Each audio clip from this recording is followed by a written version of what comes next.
teda Fico si zase kúpil pri mori. Koľko my tu podobecákom budeme robiť, takže bráci, on si bude veľa pri mori bývať. Ja iba pracovám.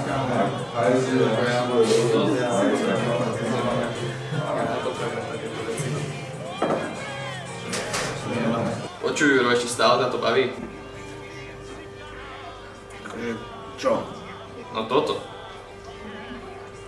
Čo toto, však sa normálne vyjadruj. Celodenné vysedávanie po baru, po šenkoch. Akože aký to má zmysel? Ale ja nesedím, ja vždycky stojím na bare. Vieš, ak to myslím? Viem, ale akože, keď už sme pri tom, tak čo to potom, piču? Počuj, Juro, ja si chcem len dobra. Vieš, môj zlatý, ale ja mám všetko pod kontrolu na rozdiel od tejto urvenej podiny. Tu vysedáva každý deň. No ale nejsi ani on nedaleko, Juro. A bude ešte to pivo.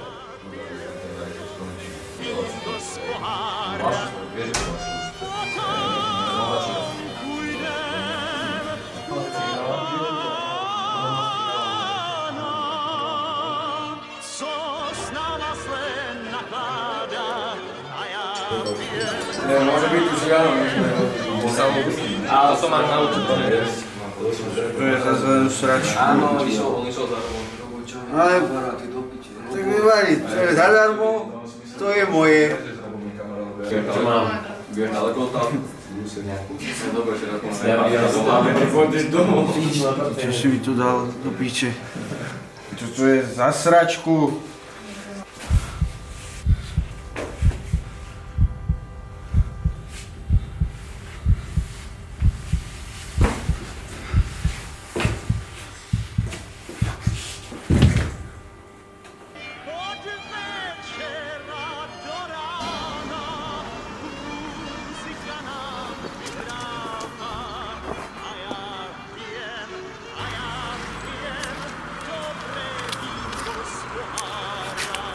Vypadni odtiaľto ty, ožran, že si není hanba, robíš osudu celej rodine. Chudera Anička má takého syna, musela umrieť. No čo hovoríte? Vypadni odtiaľto ty, hovado, ožralé jaké si. Že si není hanba, osudu robíš celej rodine.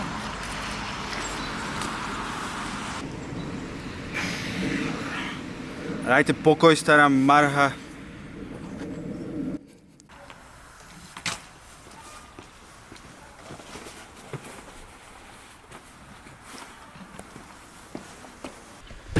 Mama, však už otváraj. A vy ste akože... Čo tu robíte? Bývam, čo asi? Však ale toto je náš dom, však... Ja som tu vyrastal. Aha, takže vy ste ten, čo priviedol svoju matku do hrobu. Čo ma tu všetkým jebe? Pozrite sa. Nemám záujem, aby mi tu nejaký ožran vyzvanal a vystával pred môjim domom, v ktorom bývam už 10 rokov. Viem, čo ste zač, ste len obyčajný ožran. Priviedol ste svoju matku do hrobu, takže chodte si teraz za mnou tam hore na kopec. Dovi a už sa viac neukazujte.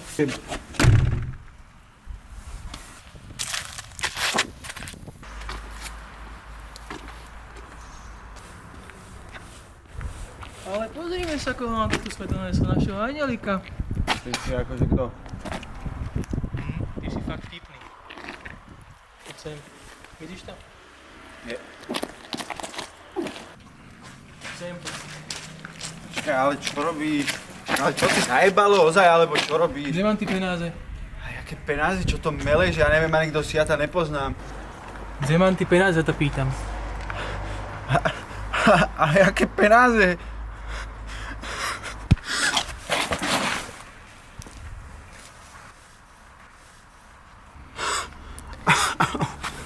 Si osviežím pamäť, ty prepitý kokot. Ty penáze, čo mi dlžíš, mi kedy dáš? Neviem, aké penáze.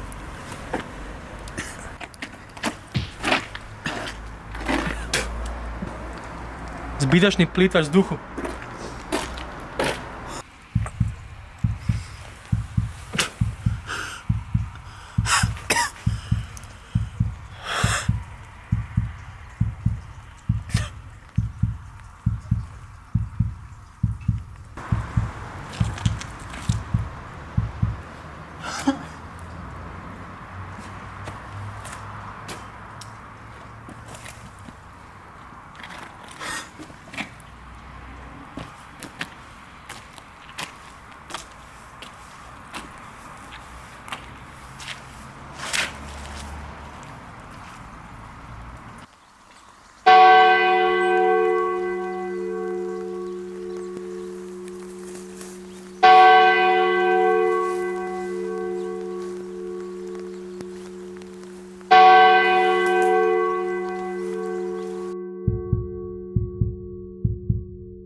Ukazí.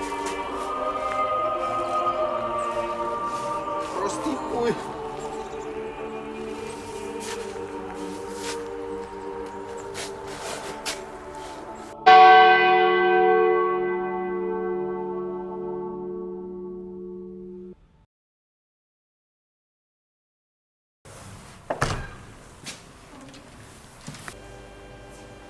Ahoj Juraj, to čo obvykle? Čo sa mi to stalo?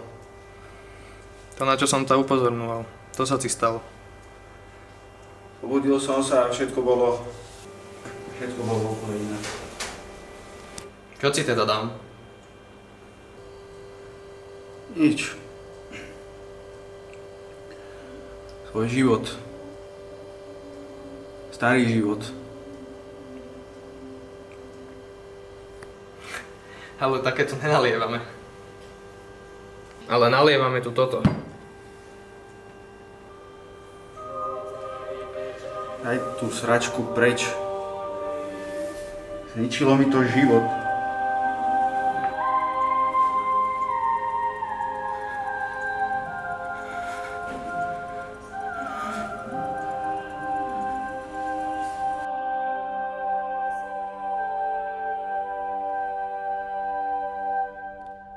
Dávaj.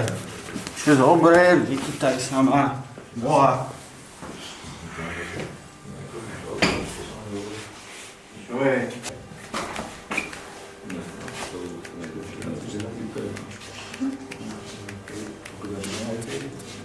No, ja som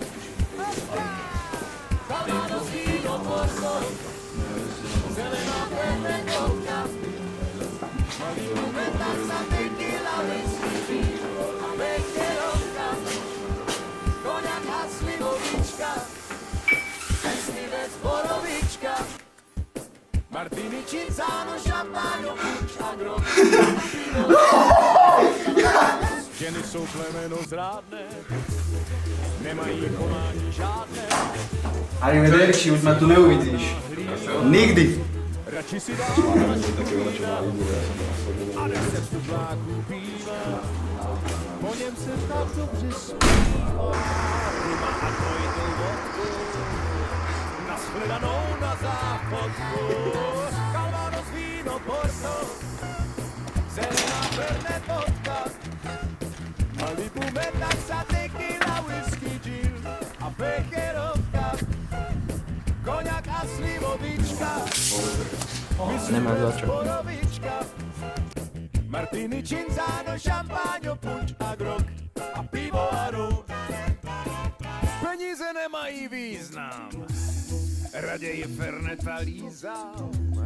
Radši dám všechny svý zisky za jednu dvojitou whisky. Radši dám celý svůj dům za jeden trojitej rum.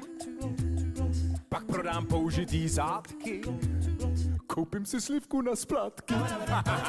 Radši si dám hnedle z rána 11 flašek šampáňa. A když se mi zachce více, jistí to klášterní svíce, pak půjdu do ulic zpívat. Čaute, moje meno je Milan a od 14 rokov pijem alkohol každý jeden deň. Jeden deň do školy som chodieval opitý. V druhom ročníku ma zo školy vyhodili, lebo som mal strašne veľa absencií a učitelia si všimli, že pijem viac než dosť. Vyhodili ma, nemám maturitu a namiesto toho, aby som sa z toho pozbieral, som začal piť ešte viac. Lebo som mal zrazu kopec času. Časom, jak som bol na ulici, tak mi potom baba nejaká zlomila srdce. 2 roky som nevedel presne mysleť a o nich som hľadal zvyčajne v alkohole, lenže tým sa všetko len a len zhoršovalo. Ja som sa fakt, že tak strašne opil, že som skončil sám vonku v extrémne úzkostnej epizóde. A videl som rozbitú fľašu na zemi, tak som myslel na to najhoršie a podrezal som si žily. V tej chvíli mi došlo, jak som videl tú krv, že ešte nechcem umrieť. Išiel som za dievčatmi, ktoré boli oproti na ulici, aby zavolali mi záchranku a im ďakujem, že mi zachránili aj život.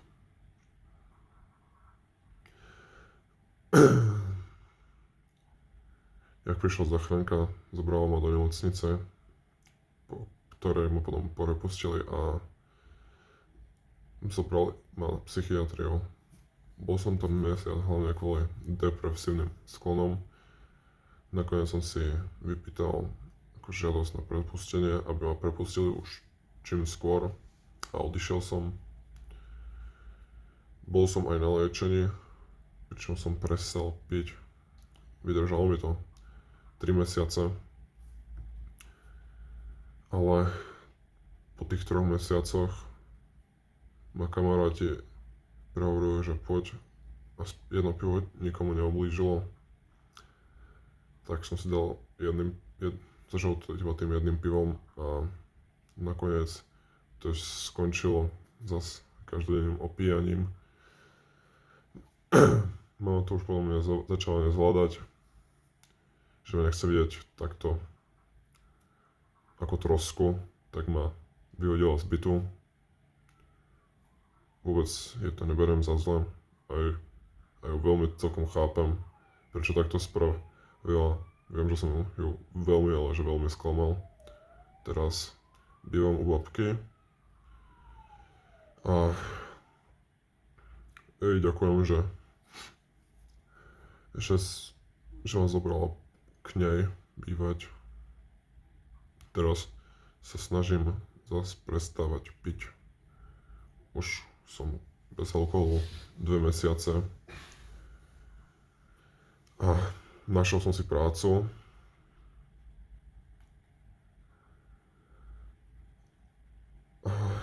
je to stále ťažké a ťažké, ale snažím sa, mám tu nejakú tú pomoc